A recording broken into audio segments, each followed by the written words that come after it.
Red Sport is the name Infiniti gives to their highest performing cars. And when it comes to the Q50, it's definitely this 400 horsepower twin-turbo V6 that you want.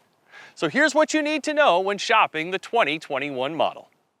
Infiniti is a brand in transition, with its final destination planned to be more Nissan Plus and less luxury, which means rear-wheel drive platforms, longitudinal engines, and geared transmissions might soon be a thing of the past.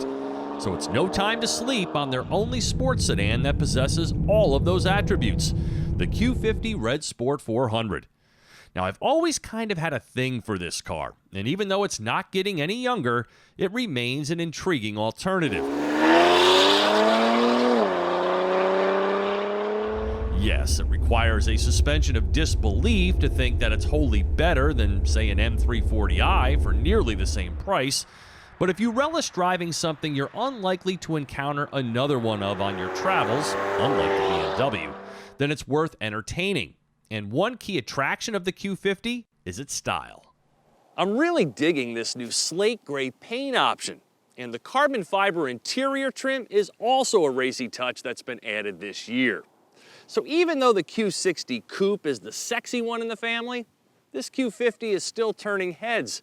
And tacking on that optional sport exhaust doesn't hurt either. Infiniti likes to include this dealer-installed option on their press cars, so I've heard it before. It's a hoot. Without it, and there's virtually no compelling sound. With it, and it's always present. Perhaps too much for some, and when you unleash the power in Sport Plus, this car really screams. With 350 pound-feet of torque on tap, the Red Sport 400 can put away 60 miles per hour in about 4.5 seconds. There's no direct adaptive steering on this particular car.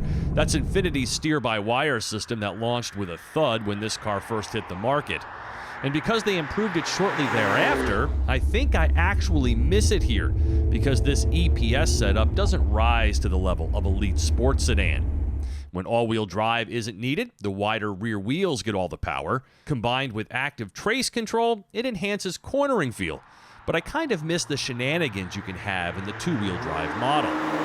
Various driving modes alter the car's characteristics, including those of Infiniti's dynamic digital suspension with adjustable shock absorbers, lending to a taut ride quality whose dynamic range, by comparison to newer setups, could use a softer, more sophisticated everyday setting.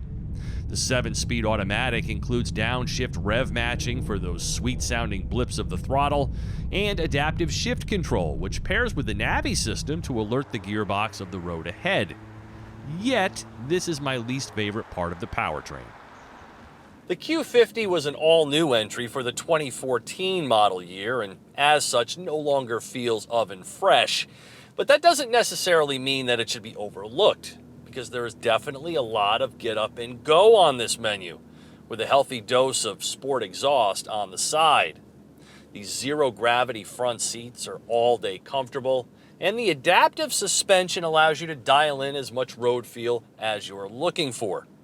Now, I would probably prefer mine without all-wheel drive, simply because I feel like it dings the fun-to-drive quotient just a bit. But I have been glad to have it this week because there has been a little bit of snow. So my two main issues here are, one, the transmission. Either it's been reprogrammed somewhere along the way or it just hasn't aged well because it feels hesitant to do what I'm asking of it. And two, these performance Dunlop all-season tires are a poor fit for their tram-lining attributes that negatively impact the steering. They're loud too, and even though their grip is on point, it's time for Infiniti to move on from this Sport Max tire and find one that offers better balance. The Q50 does offer more passenger and cargo volume than the new 3 Series as well, so there's that. Mine is upfitted with USB charge ports in the rear, a place that feels just as comfy as that in the front. A benefit of the car's age is its simplistic controls. There's nothing to confuse you here, and the dual-screen infotainment setup is easy to work and supports phone projection, just not wirelessly. It's an eye-catching interior with gorgeous seats, red stitching, metal speaker grills for the powerful Bose sound system, and matte black carbon fiber. The touch points feel legit as well. And all of the safety goodies come standard and are more easily configurable than they used to be.